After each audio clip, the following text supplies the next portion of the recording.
Viewers எல்லாரும் எப்படி இருக்கீங்க? நான் உங்கள் டாக்டர் லட்சுமணன். இன்னைக்குள்ள வீடியோ நம்ம எதை பத்தி பார்க்க போறோம்னா, சுகர்னால ஏற்படக்கூடிய கண் நரம்பு நோயிலிருந்து எப்படி விடுபடுவது, அதுவும் உணவின் மூலமாக எப்படி விடுபடுவது, அதை பத்தி தாங்க இன்னைக்குள்ள வீடியோல பார்க்க போறோம்.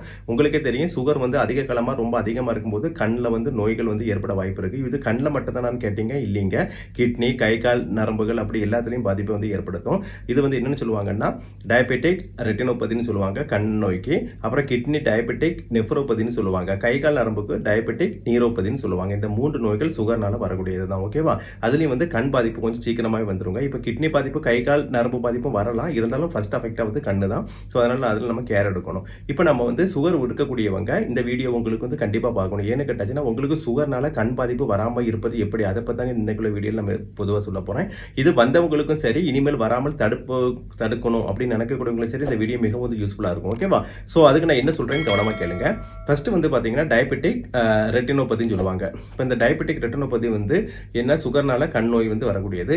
இதுக்கு வராம தடுப்பதில் எந்த ஃபுட்டுகள், என்ன சத்துக்கள் அதிகம் பங்கு வகிக்கிறது, அதை பத்தி பார்க்கலாம். ஃபர்ஸ்ட் இடத்துல என்னன்னு பாத்தீங்கன்னா, ஆன்டி ஆக்சிடென்ட்ஸ். ஆன்டி ஆக்சிடென்ட்ஸ்னு பாத்தீங்கன்னா என்னன்னா, ஆன்டி ஆக்சிடென்ட்ஸ் நமக்கு ரொம்பவே தேவைங்கன்னா, ஏன்னா ஆன்டி ஆக்சிடென்டோட ஃபங்க்ஷன் என்னன்னு உங்களுக்கு தெரியும். உடம்பிலோட நச்சுக்களை வெளியேற்றும். இப்போ சுகர்னால கண் நரம்புகள் பாதிக்கப்படும் போது அதில் நச்சுக்களும் சேரும். அப்போ அதை வெளியேற்றுவதில் ஆன்டி ஆக்சிடென்ட்ஸ் முக்கிய பங்கு வகிக்கிறது.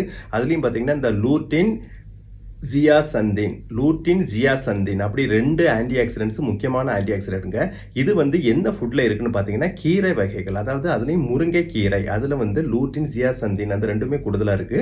இது ரெண்டும் நல்ல ஃபங்க்ஷன் பண்ணி என்ன பண்ணும் அப்படின்னா, கண் நரம்புகளை பலப்படுத்தும். அதை டேமேஜ் பண்ணக்கூடிய விஷயங்களை அகற்றி அதை பலப்படுத்தும். ஓகேவா? ஸோ நீங்க கீரை வகைகள் அதிகமாக சாப்பிடணும். ஏன்னா இந்த ஆன்டி ஆக்சிடென்ட்ஸ் அதுல அதிகமாகவே இருக்கு. அப்புறம் இந்த லூட்டின், ஜியாசந்தின் இந்த ரெண்டும் வேற இதுல கூட இருக்குன்னா, முட்டையில கூடுதலா இருக்கு. அப்புறம் பிரக்கோலி அந்த வெஜிடபிள்லயும் கூடுதலா இருக்கு. சோ இந்த ஆன்டி ஆக்சிடென்ட் உள்ள இந்த 3 உணவுகள், கீரை, அதுலயும் முக்கியமா முருங்கைக்கீரை, அப்புறம் முட்டை, அப்புறம் பிரக்கோலி அந்த ஒரு காய்கறி, இந்த 3மே நீங்க சாப்பிட்டீங்கன்னா, நான் சொன்ன இந்த லூட்டின், ஜியாசந்தின் இந்த 2 ஆன்டி ஆக்சிடென்ட்ஸும் கிடைச்சி நமக்கு கண் நோய், நரம்பு பிரச்சனையில இருந்து விடுபடலாம், வராமலும் தடுத்து கொள்ளலாம். ஓகேவா? அப்புறம் செகண்ட் இடத்துல என்ன சத்துனா, omega 3 fatty acids. Omega 3 fatty acids ஒரு முக்கியமான ஒரு சத்துங்க கண் நோய் நரம்புகளுக்கு. ஏன்னு கேட்டாங்கன்னா, அதுல ஒமேகா 3 ஃபேட்டி ஆசிட்ஸ் கண் நோய் நரம்பு நோய்களிலிருந்து விடுபட உதவும். அது எந்த ஃபுட்ல கூடுதலா இருக்குன்னு கேட்டீங்கன்னா, அது ஃபிஷ் ஐட்டத்துல கூடுதலா இருக்கு. முக்கியமா இந்த சால்மன் ஃபிஷ்னு சொல்லுவாங்க. ஃபாரின் கண்ட்ரீஸ்ல எல்லாம் கிடைக்கும். இருந்தாலும் நம்ம ஒரு ஃபிஷ்ல எல்லாத்துலயுமே இருக்கு. அதனால நீங்க தாராளமா எந்த ஃபிஷ் வேணாலும் வாங்கி சாப்பிட்டுக்கலாம். ஒமேகா 3 ஃபேட்டி ஆசிட்ஸ் அதிகம் உள்ள மீன்கள். ஓகே, முக்கியமா இந்த ஃபேட்டி ஃபிஷ்னு சொல்லுவாங்க, கொழுப்பு மீன்கள். அந்த மீன்கள்ல இது கொஞ்சம் கூடுதலாவே இருக்கும். அது வாங்கி சாப்பிட்டுக்கலாம். அது வாங்கி சாப்பிட்டீங்கன்னா உங்களுக்கு ஒமேகா 3 ஃபேட்டி ஆசிட் கிடைக்கும். இப்போ நீங்க வெஜ்ஜா இருந்தீங்கன்னா, உங்களுக்கு ஏற்கனவே ஒரு வீடியோல நான் சொல்லியிருக்கேன், ஆளி விதைகள்லையும் ஒமேகா 3 ஃபேட்டி ஆசிட்ஸ் கூடுதலா இருக்கும். அதை வாங்கி சாப்பிட்டாலும் அப்படி கிடைக்கும். இந்த ஆளி விதையை ஒரு நாள் ஊற போட்டு மறுநாள் சாப்பிட்டுக்கலாம். இல்லைன்னா அதை பவுடர் ஃபார்ம்ல வச்சு அது பால் கூடயோ ஹாட் வாட்டர் கூட கலந்து கூட சாப்பிட்டுக்கலாம். இதை பத்தி ஒரு வீடியோ போட்டிருக்கேன், அதை பார்த்துக்கோங்க. ஓகேவா? ஸோ ஆளி விதையும் சரி, இந்த சால்மன் ஃபிஷ் உட்பட பல ஃபிஷ்லையும் ஒமேகா 3 ஃபேட்டி ஆசிட் கூடுதலா இருக்கு. இது கண் நோய், நரம்பு பிரச்சனையிலிருந்து விடுபட உதவும். அப்புறம் 3வது பாத்தீங்கன்னா விட்டமின்ஸ். விட்டமின்ஸ் பாத்தீங்கன்னா 3 வகையான விட்டமின்ஸுங்க. ஒன்னு சொல்லி பார்த்தாச்சுன்னா ஏ, இன்னொன்று இ, இன்னொன்று சி. ஓகேவா? அதாவது ஏசிஇ இந்த 3 விட்டமினும் நமக்கு தேவை இந்த கண் நோய் நரம்புகளுக்கு.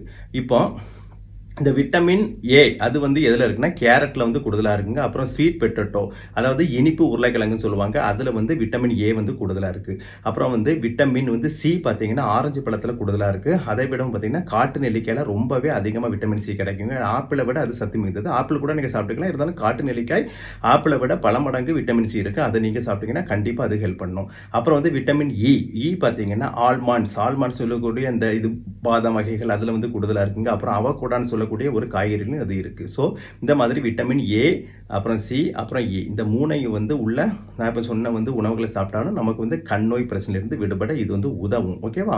அப்புறம் சொல்லி பார்த்தாச்சுன்னா ஹோல் கிரைன்ஸ், முழு தானிய வகைகள் கண் நோய் பிரச்சனையை எப்படி கியூர் பண்ணுது அப்படின்னா, அது சுகரை குறைக்கும், அதை மேனேஜ் பண்ணும். பிளட்ல அதாவது ரத்தத்தில் சுகரின் அளவை மேனேஜ் பண்ணுது. அப்படி மேனேஜ் பண்ணி அது சுகரை குறைச்சி இந்த கண் நோய் பாதிக்கப்படாமல், அதாவது கண்களின் நரம்புகள் பாதிக்கப்படாமல் அது தடுத்து நிப்பாட்டும். ஓகேவா? ஸோ நான் சொன்ன இந்த உணவு வகைகள் அனைத்தையுமே நீங்க தவறாம டெய்லி உணவுல சாப்பிட்டு வந்தீங்கன்னா கண்டிப்பா உங்களுக்கு இந்த கண் நோய் பிரச்சனை வராது.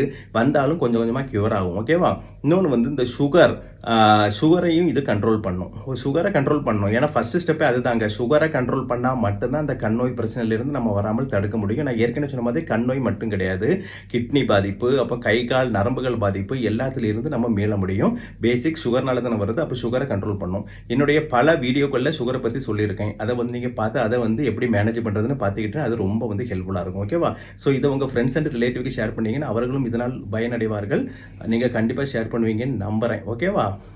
ஸோ அப்படி நீங்கள் ஷேர் பண்ணால் தான் எல்லோரும் ஆரோக்கியமாக வாழ முடியும். அப்படி எல்லோருமே ஆரோக்கியமாக வாழ என்னுடைய வாழ்த்துக்கள். இது வரைக்கும் என்னோட சேனலை சப்ஸ்கிரைப் பண்ணலாம். சப்ஸ்கிரைப் பண்ணுங்க. மறக்காம உங்க ஃப்ரெண்ட்ஸ் அண்ட் ரிலேட்டிவ்க்கு ஷேர் பண்ணுங்க. ஏன்னா இது முக்கியமான ஒரு வீடியோ. அவர்களும் பார்த்து பயனடைவார்கள். மீண்டும் அடுத்த வீடியோவில் சந்திப்போம். அது வரைக்கும் பாய்.